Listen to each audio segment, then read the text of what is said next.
The Lindbergh School District is now facing a lawsuit following accusations of inappropriate behavior by a soccer coach. News 4 has obtained a Snapchat video at the crux of this case. Only News 4 investigator Chris Nagus is speaking with the mother.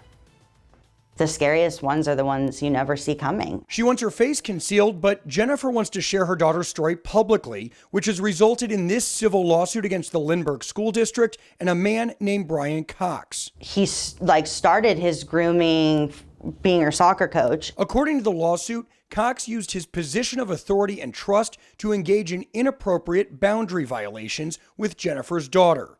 Jennifer claims it started with expensive gifts. For a little kid, she'll take a pair of Apple AirPods. I understand it from her perspective. She'll take some Nike Air Force Ones, but it's inappropriate. But she says it went beyond the gifts. Jennifer's attorney, Scott Kellenbrink, provided News 4 with this Snapchat video taken in August 2018. Kellenbrink says it was shot inside Cox's home and shows Jennifer's daughter trying to enter a doorway when a hand appears to purposefully grab Jennifer's 12-year-old daughter on the buttocks. According to the St. Louis County Police report, Cox was arrested and booked for fourth-degree assault.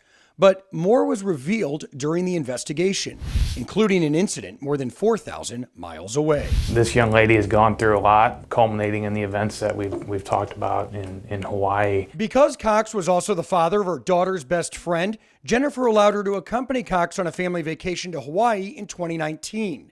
At the time, Jennifer was unaware of the 2018 Snapchat video.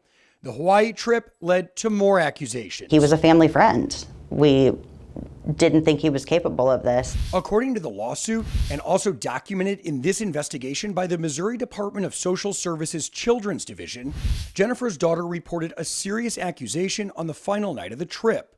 While exiting the shower, she looked toward a window and saw what she recognized as Brian Cox's black iPhone 8 housed in a blue phone case held by a hand, and believed the phone was being used to record her.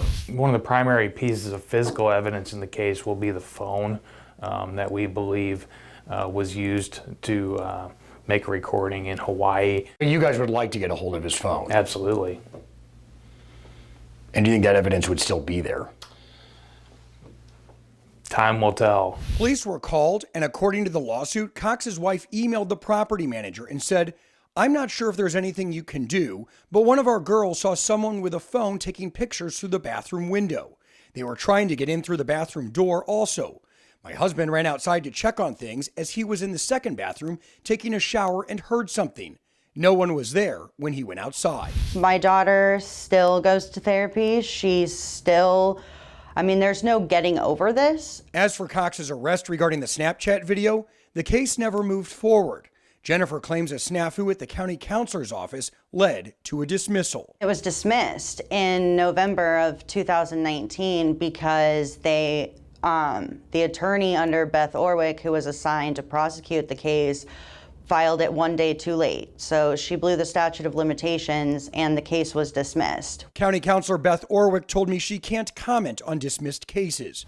According to the Missouri Department of Social Services Children's Division, investigators determined by a preponderance of evidence the child was the victim of sexual abuse perpetrated by Cox. That was in reference to the Snapchat video.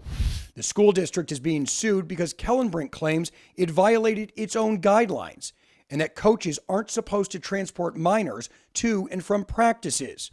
Jennifer says she allowed that because she trusted Cox at the time. I guess the biggest thing that I've learned from this is just watch your kids. Every parent thinks, one, that their kid will tell them right away, but sometimes the kid doesn't realize how inappropriate the conduct is, so they don't tell their parent right away. According to the Lindbergh School District, Cox was a volunteer coach and they never received any complaints about him. District attorneys are now reviewing the petition. As for Brian Cox, I called him. He referred me to his attorney. His attorney told me Cox denies any wrongdoing and he looks forward to defending himself in a court of law. Chris Nagus, News 4 investigates.